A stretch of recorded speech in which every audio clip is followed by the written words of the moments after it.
plano para tirar a vida de Jesus. Tendo Jesus acabado todos estes ensinamentos, disse a seus discípulos: Sabeis que daqui a 2 dias celebrar-se-á a Páscoa, e o Filho do Homem será entregue para ser crucificado. Então os principais sacerdotes e os anciãos do povo se reuniram no palácio do sumo sacerdote, chamado Caifás, e deliberaram prender Jesus à traição e matá-lo. Mas diziam: Não durante a festa, para que não haja tumulto entre o povo. Jesus ungido em Betânia. Ora, estando Jesus em Betânia, em casa de Simão, o leproso, aproximou-se dele uma mulher, trazendo um vaso de alabastro cheio de precioso bálsamo, que lhe derramou sobre a cabeça, estando ele à mesa. Vendo isto, indignaram-se os discípulos e disseram: Para que este desperdício? Pois este perfume podia ser vendido por muito dinheiro e dar-se aos pobres. Mas Jesus, sabendo disto, disse-lhes: Por que molestais esta mulher? Ela praticou boa ação para comigo. Porque os pobres sempre os tendes convosco, mas a mim nem sempre me tendes, pois derramando este perfume sobre o meu corpo, ela o fez para o meu sepultamento. Em verdade vos digo, onde for pregado em todo o mundo este evangelho, será também contado o que ela fez para a memória sua. O pacto da traição. Então um dos 12, chamado Judas Iscariotes, indo ter com os principais sacerdotes, propôs: Que me quereis dar, e eu vô-lo entregarei? E pagaram-lhe 30 moedas de prata. E desse momento em diante, buscava ele uma boa ocasião para o entregar. Os discípulos preparam a Páscoa.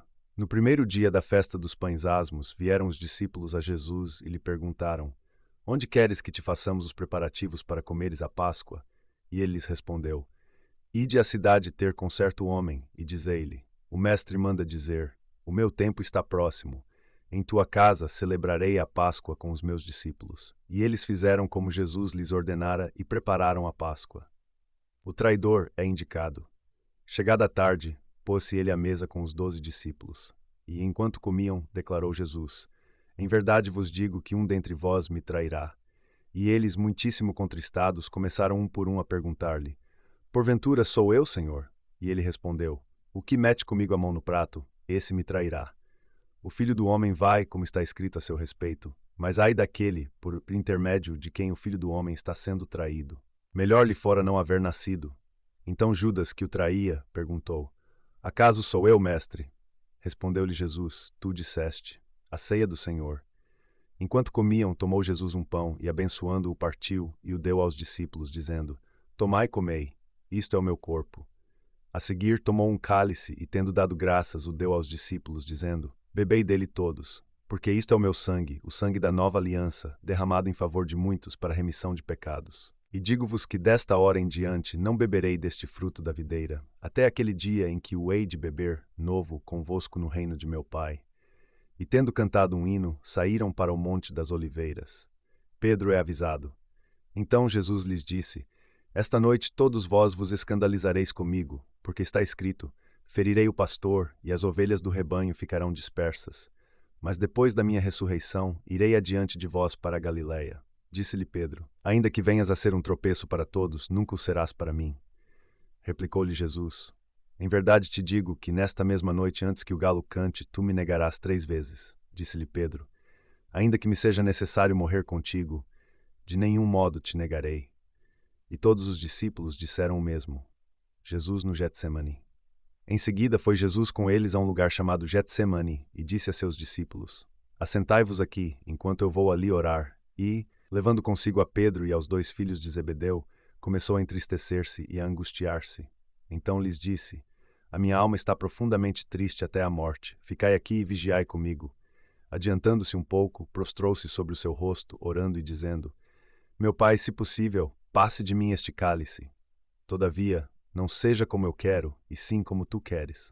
E voltando para os discípulos, achou-os dormindo, e disse a Pedro: Então nem uma hora pudestes vós vigiar comigo?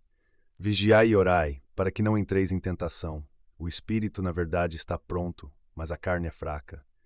Tornando a retirar-se, orou de novo, dizendo: Meu Pai, se não é possível passar de mim este cálice sem que eu o beba, faça-se a tua vontade. E voltando, achou-os outra vez dormindo, porque os seus olhos estavam pesados.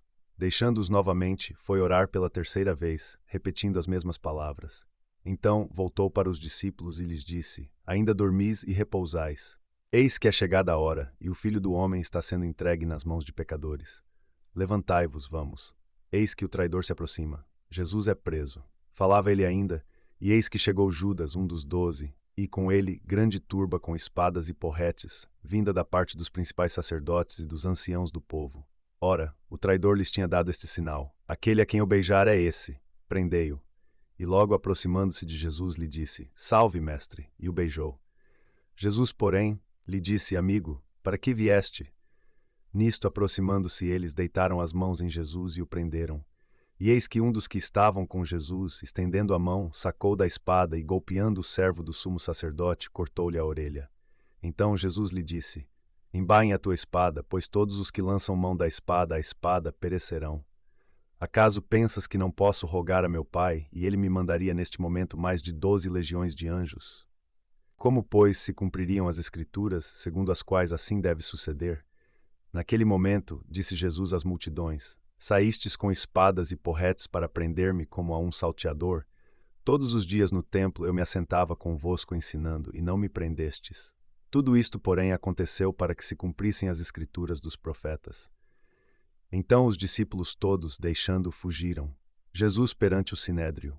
E os que prenderam Jesus o levaram à casa de Caifás, o sumo sacerdote, onde se haviam reunido os escribas e os anciãos. Mas Pedro seguia de longe até ao pátio do sumo sacerdote, e tendo entrado, assentou-se entre os serventuários para ver o fim. Ora, os principais sacerdotes e todo o sinédrio procuravam algum testemunho falso contra Jesus, a fim de o condenarem à morte.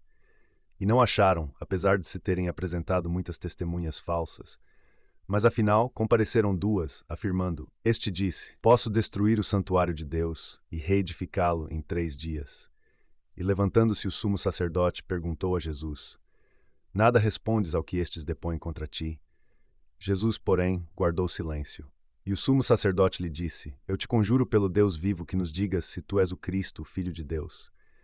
Respondeu-lhe Jesus: Tu disseste, entretanto eu vos declaro que desde agora vereis o Filho do Homem assentado à direita do Todo-Poderoso e vindo sobre as nuvens do céu. Então o sumo sacerdote rasgou as suas vestes, dizendo: Blasfemou! Que necessidade mais temos de testemunhas? Eis que ouvistes agora a blasfêmia. Que vos parece? Responderam eles: É réu de morte.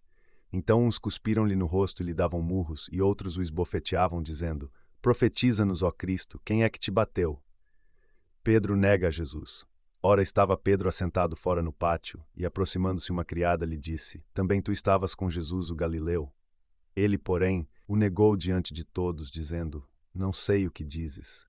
E saindo para o alpendre, foi ele visto por outra criada, a qual disse aos que ali estavam: Este também estava com Jesus, o Nazareno. E ele negou outra vez com juramento: Não conheço tal homem.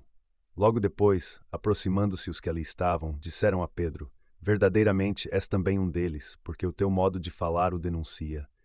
Então começou ele a praguejar e a jurar: Não conheço esse homem. E imediatamente cantou o galo. Então Pedro se lembrou da palavra que Jesus lhe dissera: Antes que o galo cante, tu me negarás 3 vezes. E saindo dali, chorou amargamente.